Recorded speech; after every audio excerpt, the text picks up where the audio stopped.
this weekend after what we saw last weekend. You can't sort of take it for granted though that you're going to win this game, I guess. Nah. We've had a pretty good battle through the season, so I'm not sure who's saying that, but certainly not us. And we went up there last year in the second semi and a little bit more damage done than Glenorchy did to them, and come back out and won a prelim final. So they'll break down pretty quick, just like we did last year. How intense is the last month of footy? On the guys, are they still up and about? Yeah, look, we were actually playing really good footy. I think we were playing good footy for about 12 weeks. We had a couple of down games which happened, but in general we've had a pretty consistent year and matched the top teams. So we're pretty confident going in that if we can bring a good pressure game and play our brand of footy, we'll play good footy again. I think we've spoken to you about how the sides compared from last year to this year. Do you still feel you've got that side with the more X factor in it? Yeah, I do. We're actually starting to get a couple of players back that we didn't think we were going to get back. So, the team's really strong, and as we seen last week, Ed Stanley comes out, which nobody would have picked, to kick 7 goals. So we've got some guys there that can pop up and do stuff. Timmy's been down for a couple of weeks, so we hope that he'll be able to bounce back and do a few tricks this weekend for us. Henry's been pretty solid, and so Gilby was just solid last week. He can come out this week and kick a bag. So the guys are popping up at different stages, which is good. Is that the hallmark of a good team in finals footy, when it's not all left to the stars, I suppose, and you can find it Ed Stanley or someone from the fringes who pops up and wins a game for you? Yeah, we actually don't know who's going to kick our goals because we haven't got one person we go to. Like Launceston last week predominantly went through Riley, so it makes it a little bit easier to shut down because you know where the ball's going. We haven't got any set player that we go through. The players make decisions and we train them to try and make the best decision going forward, whatever that is. So we obviously have a set-up forward, but it's not one person goes there and we kick it to him. So, Big Toe, he just comes from bust packs open and brings other guys into the game. So it's hard to match up and shut down, 6 blokes all the time. We actually don't know who we're going to go through. Sense, Darren, that the guys are really eager and keen to obviously celebrate what they do, but then quickly move on. As you speak to Ed and Josh after the game, they're all really focused. I guess, is that the big thing this year, that there seems to be a real, nothing yet? Yeah, you talk to. We actually don't even have a meeting before the game. You just talk to them briefly before they go out and to play the game. They're actually really switched on with what they want to achieve, and I don't think they can get distracted from that. We could lose. There's no. Lose any game, but it certainly won't be through the lack of intent that the players have got. They're really focused on how they want to play and what they want to do, and it's got nothing to do with last year because we've got 7 or 8, 9 players out from last year's grand final that aren't playing. So it's certainly just this group really want to do well and do well for each other. 1 week at a time, obviously, and you won't be looking too far beyond this week, but it must be in the back of your head getting another crack at North Launceston in the big dance, especially after the events. Look, you want to crack at North Launceston because if you have a crack at them, you're actually playing in the grand final and you've won this week. So, as I said, some of the guys wouldn't even know the scoreline from last year's grand final. So we haven't spoken about that since November when we did a review after the season. So, as I said, it means nothing last year's grand final to most of the players in the team because they weren't part of it. Is there any advantage that you've had 2 games under lights later than what the North you've had 2-day games? Or? Yeah, it probably does a little bit. Yeah, but I suppose we don't play much night footy, so if you've had 2 games in a row where you've had that experience, you certainly get used to it. But it's funny, like when you coach them from the box, you don't even know it's a night game. You sort of get caught up in the moment and it's just a game of footy. So some of the players, I'd imagine, when they realise they're playing under lights because they're so focused on playing. So, but I would imagine playing at that time frame, it gives us a little bit more of it. I mean, when you're talking advantage, maybe we've played 2 games, that's the advantage. I wouldn't think it's much. Wiggins, is there a chance to play next week if you get through, and Ben McGuinness as well? Wiggins could play this week. So he iced it up for 48 hours straight after the game. He's had physio on it. He trained lightly on Tuesday, and he's going to have a crack tonight. So he could come back this week. Ben McGuinness has had 3 training runs now with no contact. He'll try and play. He's been named this week, so he will have contact full on tonight to see whether he can get through contact. So he'll play. And Bryce has trained 3 training sessions in a row now. So Monday, Tuesday, Wednesday, 4 last Thursday, and 3 training sessions. So he will be a definite starter. Wow, so that's pretty big ins then? Yeah, it was something he got the scans back and they were a little bit cloudy, but it was probably, then he got another set done, which gave him pretty much the all clear. So he started training last Thursday, which we'd actually ruled him out. So he'll definitely play this week, and unless something happens tonight with soft tissue, it certainly won't be around his ankle. So he'll definitely play. So you get through a game, you're confident he can play the role you need to for 4 quarters? Look, he'll blow up. He'll blow up, no doubt. He's only played 2 senior games and 3 games for the year. So, but what Bryce does is he trains harder and longer than anyone at the club. He'll be there at 4 o'clock and he'll be there at 8 o'clock, finishing up. So he has fitness. He's fit. He's probably in the best nick that I've seen him. But as match fitness, he'll get rotated to the bench a fair bit. To have your captain back at this stage of the year when we thought he was gone is pretty special. The Guinness boys, it must have been nice to see them go about their business on the weekend and do what looked like whatever they wanted in that back half at stage against Launceston. It was good. It was like they were playing in the backyard, kicking the ball to each other at some parts of the game there, and obviously they know each other and the way they play really well. Matt did say that he got looked after by his brother pretty well, which he probably did, but I think Matt was working pretty hard to get in good positions to receive the footy. So, yeah, it was and it was good for Matt. You know, Matt's one of those kids that are trying to get drafted, so to see him come back in a big game and play some good footy certainly hasn't hurt his chances to get looked at. What's got you playing recently? What's kept him out for the side recently, Matt? I suppose his body size. He was getting pushed off the footy a little bit, so he's certainly had a big focus on that. And I think he's 6'5" and a skinny kid, so he had to come in and match up on some taller players that are seasoned TSL footballers that are men. So he was getting pushed around a little bit off the ball. So he's certainly adjusted the way he plays. And we'll use him as a link player and a running player more than that key position player. So he's sort of changed the way he's had to play. What do you make of Glenorchy at the moment, mate?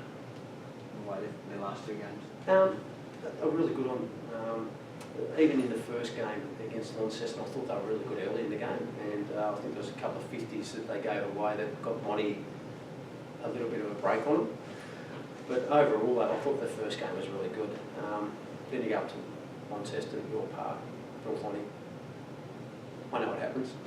It's happened to us quite a few times, so they'll bounce back. I would be surprised even if they reviewed the game. We didn't do it last year. We just got to look at what we had to do for the next week, and they'll get over that pretty quick. They have 6 or 7 really young kids, inexperienced sort of chunk of players there. Is that something you see as a vulnerability, something you might look to target in a big time? Look, you don't target them, but you want to put them under a lot of pressure. There's players on the opposition that you want to put pressure on because sometimes they don't handle it that well. And young kids traditionally don't handle pressure, like physical pressure, as well as other guys do. So we've got a really physical team that hit the ball hard, and we play a contested brand of footy. So we don't want to see people get on the outside of us, and we want to keep it in tight. So sometimes that same as our players, we've got young players as well. You know, Oscar Shaw's 17 years old, Corey Lamps is 17 years old, Baker's 17. So we've got the same. So other teams would be targeting, not targeting, but putting pressure on our young players. So that's just what happens, and that's football. You will always have people on the opposition team that you think that you can open up a little bit. So every team's got it. We've got, we've got players that we know they get targeted because I think that's a weakness in our team. Obviously, preliminary final, so there's a lot on the line for both sides. But is there more pressure on the side coming off a loss than coming off a win? Like you're obviously in this position last year. Do you feel less pressure from where you're coming from fifth rather than second or third? I don't know. You can look at it hundreds of ways, but no, I don't think so. I suppose the talk in the background is people expect us to win because we're playing good footy and they've come off a massive loss. So is that more pressure on us or pressure on them? That they come out and play their footy? And so I don't know. Both teams are pretty even. I think, I don't know who's won the most games this year. I think we might have beaten them down there and they might have beaten us twice and we might have beaten them twice, I'm not sure. But the teams are pretty even.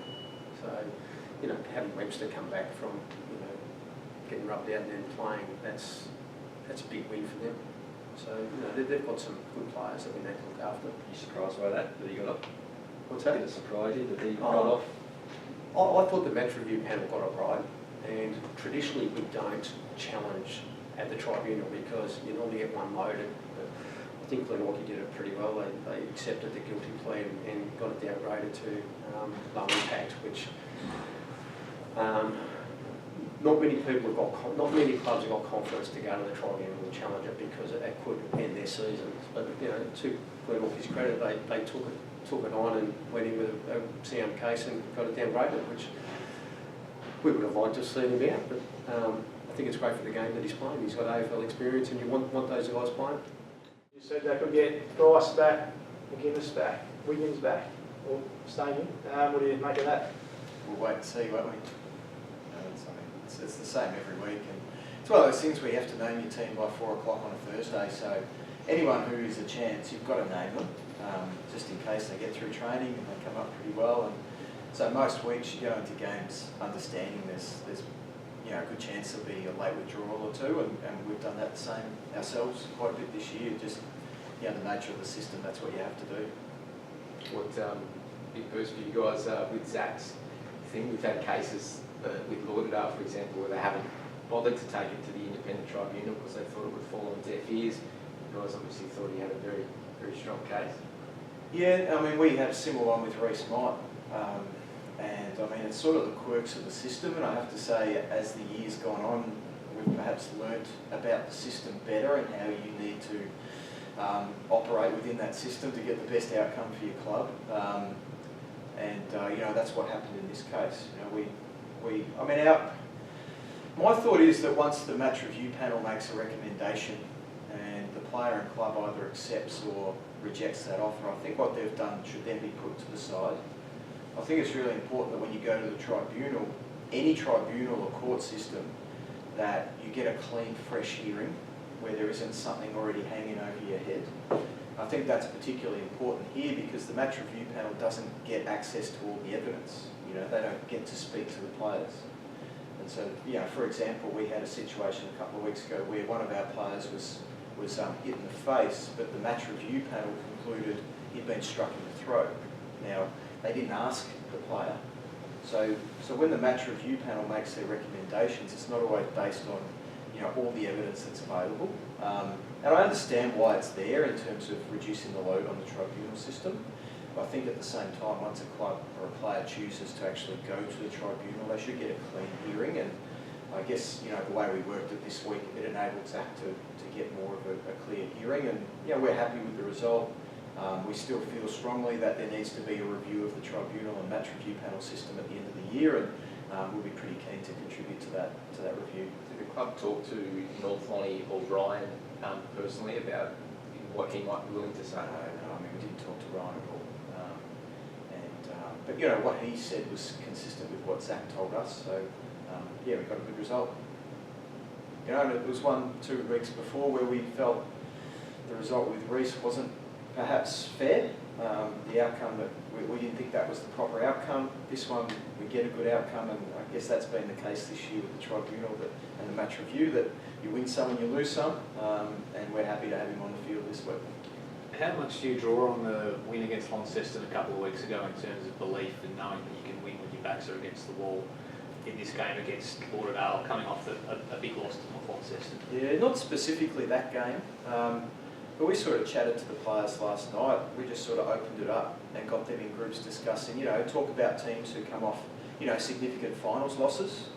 And you see some of them respond really well. Others carry almost the weight of the previous week with them. But their responses were really good. It was really pleasing because they basically just said, look, we're a good team. We've shown it over and over this season.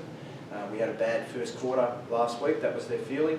But they haven't let it dent them at all. So they'll carry in that self-confidence this week that they have for most of the season. They're going to overhype, I guess, when you get a double chance and teams get lost. You see it a lot of the time that, Lauderdale, people might think they're favourites or whatever, but obviously you've earned a double chance and now you get to cash it in. Yeah, I mean, I think all us coaches have said, particularly, in positions 2 to 5, that it's very even between those clubs. And I still think that's the case. We don't go into this game thinking we're favourites, and we don't go in thinking Lauderdale are favourites. We go into the game understanding we've got to play really well. If we do that, we think that we'll win. But we also know that if we're a little bit off and Lauderdale are on their game, they're a great team, a really well-rounded team. I said earlier in the week, I reckon they've got a really good, hard-working midfield and a really dangerous forward line, but you don't hear much about their defence, and I think that's the area they've really improved on as the season's gone on. I think they're just a really steady unit back there with some good young talent, and then some good experience with Josh McGuinness and Alex Hill, and they're a good team all over the park. So we've got to play really well, and that's the way it should be in a preliminary final. It's hard not to be impressed with the footy they're producing at this time of year. Yeah, I mean, they've made the finals the last 7 years. It's hard not to be impressed with that. And the way they've gone about building the club is outstanding. And particularly being, myself, someone new down here, they look like they're a smaller club and not one of the clubs with the biggest resources in the competition. But yet they've built a really strong platform. They've been really steady with their coaching staff. They've been steady with their playing group. They're smart in terms of the players they bring in to add to that playing group. And they play a really good fundamental style of footy. That's something I've enjoyed watching them this year, is that, some of the basics that were drummed into me in, my generation over and over by junior coaches and then onto senior footy.